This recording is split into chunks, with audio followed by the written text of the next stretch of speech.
Hi friends, నేను మీ దీప్తి. ఈరోజు మనం నేర్చుకోబోయే రెసిపీ పేరు టొమాటో కుర్మా.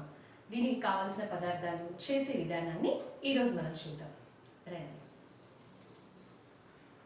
ఈ టొమాటో కుర్మాకి మనకు కావాల్సిన పదార్థాలు 750 గ్రాముల టొమాటోలను తీసుకొని వాటిని ఈ రకంగా మనం చాప్ చేసుకోవాలి.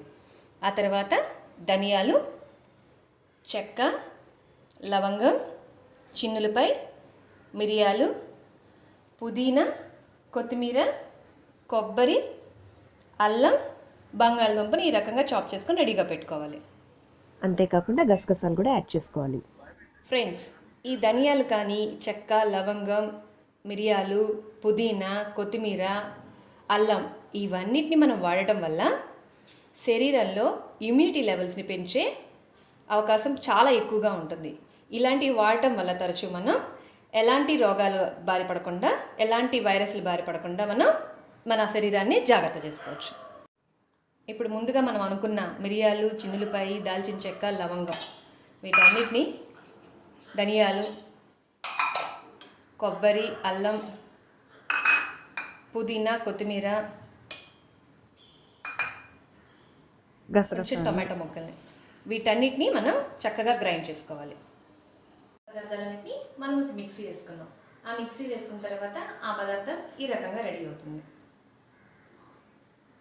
ఇప్పుడు మిక్సీ పట్టుకున్న తర్వాత స్టవ్ వెలిగించి అందులో కొంచెం ఆయిల్ పోసుకొని ఈ మిక్సీ వేసిన పదార్థాన్ని ఇందులో మనం వేసుకోవాలి. ఈ రకంగా వేసుకున్న తర్వాత కొంచెం సేపు ఈ మిశ్రమాన్ని మీడియం ఫ్లేమ్లో నూనెలో వేయించుకోవాలి. ఇది వేగేలోపు ఇందాక కట్ చేసుకున్న మిగతా టొమాటోల్ని మిక్సీ వేసేసుకుందాం. చూసారు కదా ఫ్రెండ్స్, ఇందాక ఫస్ట్ మనం మిక్సీ వేసుకున్న మిశ్రమాన్ని వేసుకున్నాం కదా. ఈ రకంగా మీడియం ఫ్లేమ్లో నూనెలో వేగిన తర్వాత ఆల్రెడీ మిగిలి ఉన్న టొమాటోల్ని గ్రైండ్ చేసుకున్నాం కదా. ఆ గ్రైండ్ చేసుకున్న మిశ్రమాన్ని కూడా ఇందులోనే మనం యాడ్ చేసేసుకోవాలి. ఈ మిశ్రమాన్ని అందరినీ చక్కగా కలుపుకోవాలి. అంతేకాకుండా మనం ఆల్రెడీ చాప్ చేసి పెట్టుకున్నాం కదా బంగాళదుంపల్ని, ఆ బంగాళదుంపల్ని కూడా మనం యాడ్ చేసేసుకోవాలి. ఇలా యాడ్ చేసుకున్న తర్వాత ఈ మిశ్రమం మొత్తాన్ని మీడియం ఫ్లేమ్లో మనం ఉడికించుకోవాలి.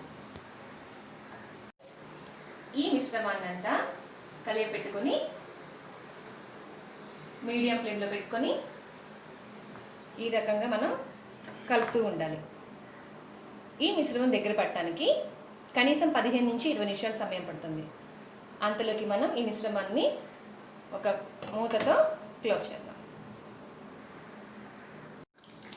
ఈ రకంగా దగ్గర పడుతున్నప్పుడు మిశ్రమం సరిపడినంత ఉప్పుని,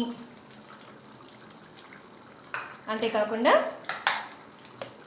మన రుచికి తగ్గట్టుగా కారాన్ని కూడా యాడ్ చేసుకోవాలి. ఇలా యాడ్ చేసుకున్న తర్వాత ఈ మిశ్రమాన్ని కలియపెట్టుకోవాలి.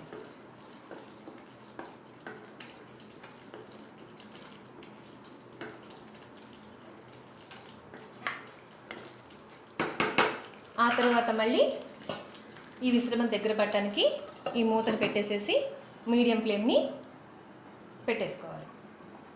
15 నుంచి 20 నిమిషాలు మనం మూత పెట్టుకోవాలనుకున్నాం కదా. 20 నిమిషాలు అయింది. ఇప్పుడు మనం కర్రీ ఎలా ఉందో చూద్దాం. చూసారు కదా ఫ్రెండ్స్,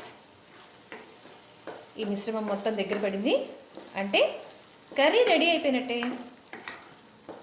ఇంకేముంది, దీంట్లో కొత్తిమీర, పుదీనా వేసేసుకొని గార్నిష్ చేసుకొని కొత్తిమీర, పుదీనాతో గార్నిష్ చేసుకోవాలి. ఈ కర్రీ మనకి చపాతీలో కానీ, నాన్స్లో కానీ, రోటీల్లో కానీ చాలా బాగుంటుంది.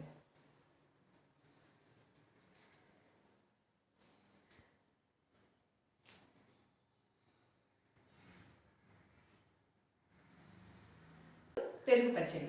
ఈ పెరుగు పచ్చడి మనం ఇంట్లో చాలా తేలికగా తయారు చేసుకుంటూ ఉంటాం. కానీ రెస్టారెంట్ స్టైల్లో మీకు పెరుగు పచ్చడి కావాలి అంటే నేను చెప్పే రెసిపీ మీరు ఫాలో అయితే ఆ పెరుగు పచ్చడి మనం ఈజీగా తయారు చేసుకోవచ్చు.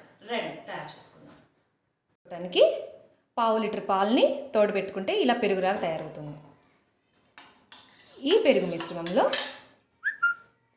సన్నగా చాప్ చేసుకున్న టొమాటో, 2 పచ్చిమిరపకాయలు, కొత్తిమీర ముందుగా మనం యాడ్ చేసుకుందాం.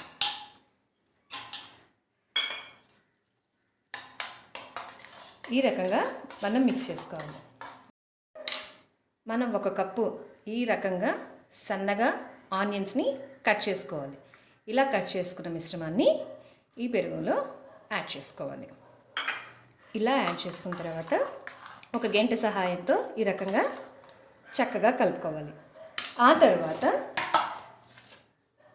ఈ మిశ్రమానికి సరిపడినంత సాల్ట్ని మనం యాడ్ చేసుకోవాలి. ఈ మిశ్రమం మొత్తాన్ని చక్కగా కలుపుకోవాలి. అంతే, ఎంతో రుచికరమైన పెరుగు పచ్చడి రెస్టారెంట్ స్టైల్లో మీకు రెడీ అయినట్టే. ఈ పెరుగు పచ్చడి మిశ్రమాన్ని చపాతీలో కానీ, నాన్స్లో కానీ, రోటీస్లో కానీ సర్వ్ చేసుకుంటే చాలా బాగుంటాయి.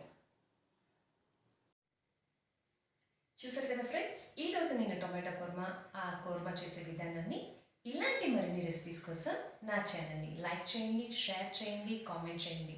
అంతేకాకుండా ఈ ఛానల్ మీరు ఫస్ట్ టైం కనుక చూస్తున్నట్లయితే నా ఛానల్ని సబ్స్క్రైబ్ చేసుకోండి. అంతేకాకుండా కింద ఉన్న బెల్ ఐకాన్ని మీరు ప్రెస్ చేస్తే నేను ఎప్పుడైనా కొత్త వీడియోస్ నేను అప్లోడ్ చేస్తే మీకు నోటిఫికేషన్ రూపంలో ఆ వీడియోస్ మీకు కనిపిస్తాయి.